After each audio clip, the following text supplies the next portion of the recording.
Bobby Wagner now, I like this. Rams, we'd like to buy a vowel. They go from Teddy KGB to Vanna White and Pat Sajak. Bobby Wagner to the Rams. We'd like to buy a vowel, and they have Bobby Wagner, and they're buying that vowel for 5 years, $50 million, worth up to $65 million. This is going to be another one of those, Myles, that the truth is going to paint a very different picture. They are not giving him $50 million over 5 years. I bet this is a 2-year deal worth between $15 and $17 million. He wanted 1 year, $11 million, so he gets $10 million average. I suspect it's backloaded. I suspect there's some fluff in there, all aimed at creating a good impression, creating a good headline. 5 years, $50 million. The information robots won't say, well, you know, it's probably not that rich. We'll get the truth in a couple days, and by then no one will care anymore. That's how it goes. We see it time and again. Well, yes, especially when it's a player who is negotiating their own deal, right? I mean, this is what we were talking about a couple days ago with Lamar Jackson, and Richard Sherman negotiated his own deal, and Russell Okung had negotiated his own deal. So we'll see exactly what this thing looks like. But I think that Bobby Wagner going to the Rams is a good thing for both of these parties.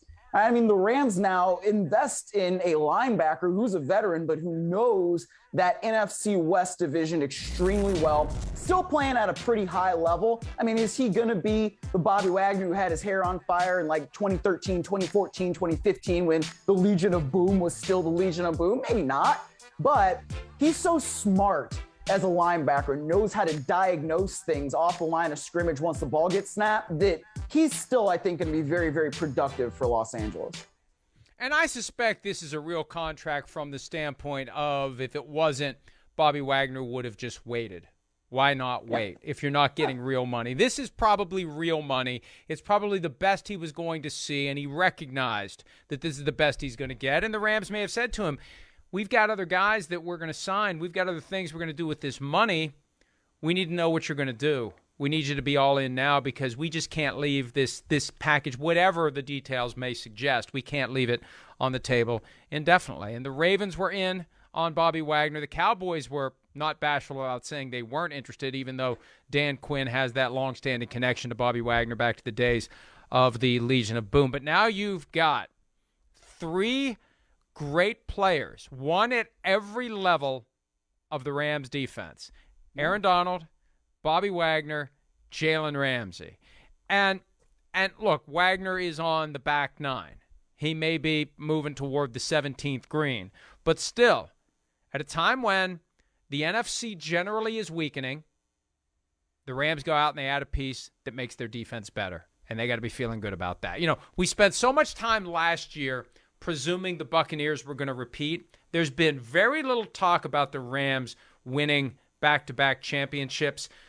When you look at the NFC right now, and hey, there's no guarantee they're going to beat the best team out of the AFC, but I think the Rams are the best team in the NFC, Myles. Well, I think there's certainly an argument for that, yeah.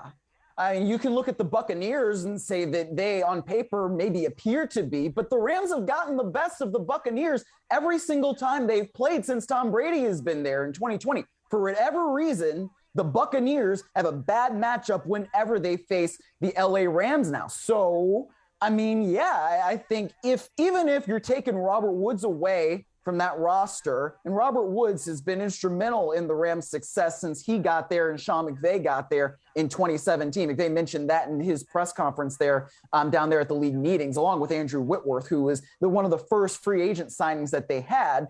All right, you're adding somebody in Allen Robinson who you know is going to be healthy from day one. All right, Robert Woods is still coming off that ACL. And so being able to prepare to play with Allen Robinson and Cooper Kupp, and you add Van Jefferson to that, perhaps you also add Beckham to that as well, and he might not be ready until even the postseason. But still, I mean, that you're looking at what's right now a pretty decent receiving core, and enhancing that with somebody like Robinson, I think that's great. You look at the other side now and you get Bobby Wagner. They also have a guy in Ernest Jones who they really like as a linebacker. You can help continue his development, and who better to learn alongside than somebody like Bobby Wagner, who's played the defense at such a high level for so long, particularly in that division. So I do like this move for the LA Rams because, like you said, I mean, it gives them elite guys at every single level of the defense. And even if you're missing Von Miller, you can go out there and find a pass rusher that can pair with Aaron Donald and be pretty good. Aaron Donald has gotten a lot of people paid, especially at edge rusher. Dante Fowler has a thank you note to send over to Aaron Donald. All right, Von Miller probably does with the Buffalo Bills after what he's making reportedly. I think Morgan Fox is somebody that signed a decent contract with the Carolina Panthers last year. So when you play with Aaron Donald, you're probably going to have a pretty good year on defense. And we still have a draft, and I know that the Rams F them picks, but they do a pretty good job of not effing them picks up later in the draft. They may pick up a guy or two that falls down to round 4, 5, or 6 that they can coach up quickly and is ready to go and can come in and make a difference. So still plenty of off-season left for the Rams and everyone else because the draft less than a month away. Hi, I'm Mike Tirico, and thanks for watching. Make sure to hit subscribe for the latest news and highlights from NBC Sports.